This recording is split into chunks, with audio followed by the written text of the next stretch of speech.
Magandang umaga po sa inyo. Kuya Mario, bati, magandang umaga. Magandang umaga po. Ayan po. Welcome to our YouTube channel, Edgardo Gases. Ako ay isang herbalist at ako naman din ay tumutulong sa mga taong nahirapan paano nila mababayaran ang kanilang bill sa hospital. Tumutulong din po ako sa mga taong may problema tungkol sa kaso. At yun po, marami pati sa mga SSS pension, paano maglakad dahil sa marunong akong gumawa ng epidebit. Okay, Kuya Mario, ang avocado, anong alam mong pwedeng gamitin sa avocado? Sa avocado, dahon. Dahon.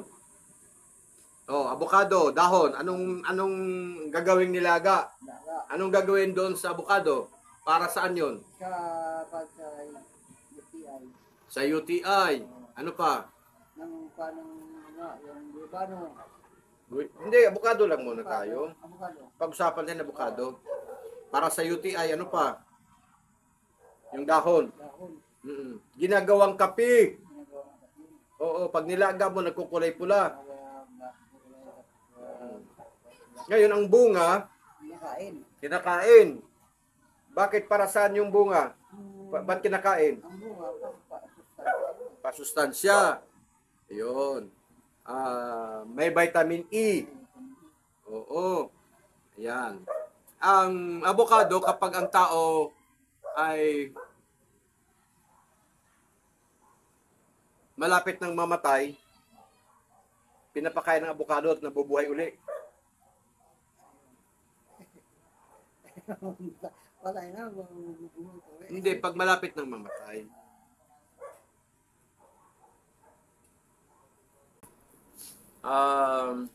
Katol po ito para sa lamok. Ayan po. Ngayon, Kuya Mario, ang avocado pala,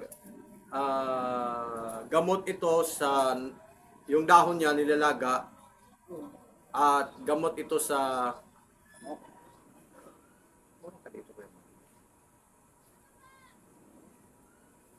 gamot ito sa, ang dahon ng avocado ay nilalaga, gamot sa pagtatai, diarrhea.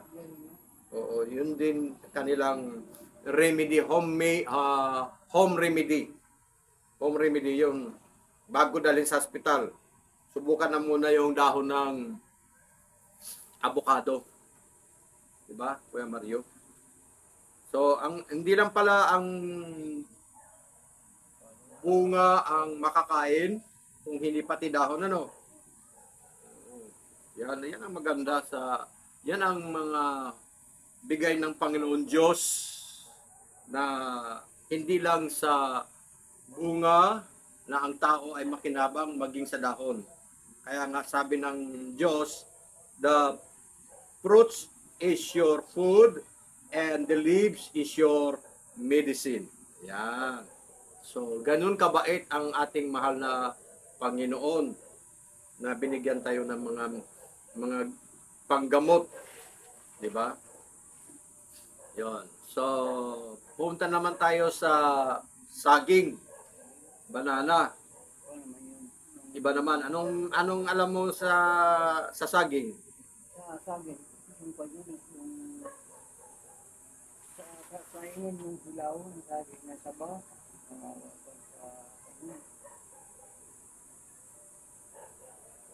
Kainin yung hilaw na saba, pero hinog. Oh, tapos maganda 'yon. Anong maidudulot doon?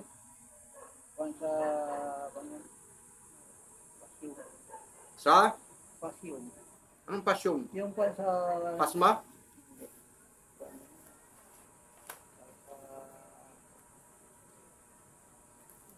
masarap na sustansyang saging. Sustansyang saging.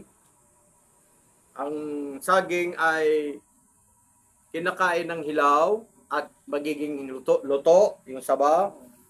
Ang maidudulot ng saging ay vasodilator sa English. Nagpapaluwag ng iyong mga ugat na kung saan dumadaloy ang iyong dugo. Ibig sabihin, vasodilator, magdadilate. Halimbawa, ito yung Kuya Maro, tingnan mo. Ito yun, ganyan ang kakipot. Gaganyan siya, luluwag ng gano'n, no? Luluwag siyang ganyan. So, makakadaloy ngayon ng dugo. Di ba? So, yun ang tawag na vasodilator. Madadilate. Yan ang saging. Ang saging na dahon, pag tuyo na, nilalaga din.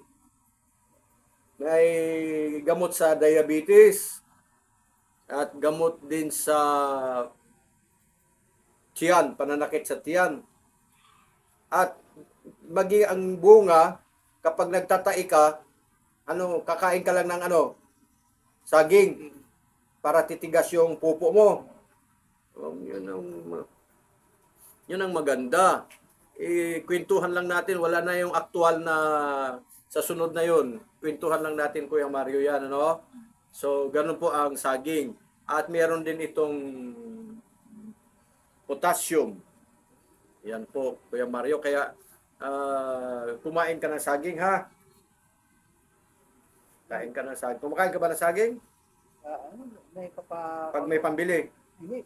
Kahit kung akong pambili, may sabi sa bahay. May saging sa bahay. O, magdala ka sa akin. Ayan po. Wala. Ang pangatlo nating pag-uusapan ay ang malunggay. O anong Malunggay. anong malunggay? Sige.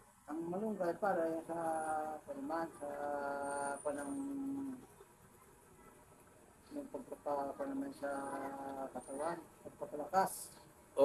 Pag kumain ka ng malunggay, lumalakas ang katawan. Oo. Ngayon, ano pa? Yung malunggay, bakal na yan sa gamot naman yan. Gamot din. Gamot yan sa kumasugat, kaya lagyan mo. Sugat. Ano pa? Kamay. Ano pa? Ayun na mga Gamot sa mga sugat. O ano pa? Ano pang malunggay? Ano pa? Pampalakas. Okay. Ano pa? Ano pa? pagpapalakasan sa panang malunggay. Pampalakas nga. Hindi mo naman kinumpleto. Pampalakas lang. Maging sa babae, maging sa lalaki. Ano pang pag sa babae, paano siya maging malakas? Malakas. Malakas ang katawan. Malakas ang katawan. Ano pa? Pampapadidi. Ang hina naman ng memory. Sa ang narinig ko yan sa pagpapadili, ang malunggay, lagyan ng tahong. Lalagyan ng tahong. Oo. Tapos, dadami na ang gatas ng bata. Maraming dapat ng... Pag nagpapadidi. Oo. Yung mga nasa probinsya, kung nahirapan kayong magpapadidi sa anak, huwag niyong lagyan ng mapait, bagkos, kumain ka ng malunggay at tahong. Kahit anong ulas ang tahong, papaya. Yung papaya, pagpapagatasin din. Nakapagpagatas din ng papaya. Maraming ipa ng papaya, magpapapa ng anak. Bakit ka tumatalon? Malunggay muna ang pinag-uusapan natin. Malunggay. Ano malunggay? Nilalagay sa papaya eh. Nilalagay din ng malunggay sa papaya pag pag ginataan. Ano? Kahit sa manok nga. Sa manok. Sa manok, lagyan pa rin ng malunggay yun. Tsaka malunggay at saka ano ba yung isa?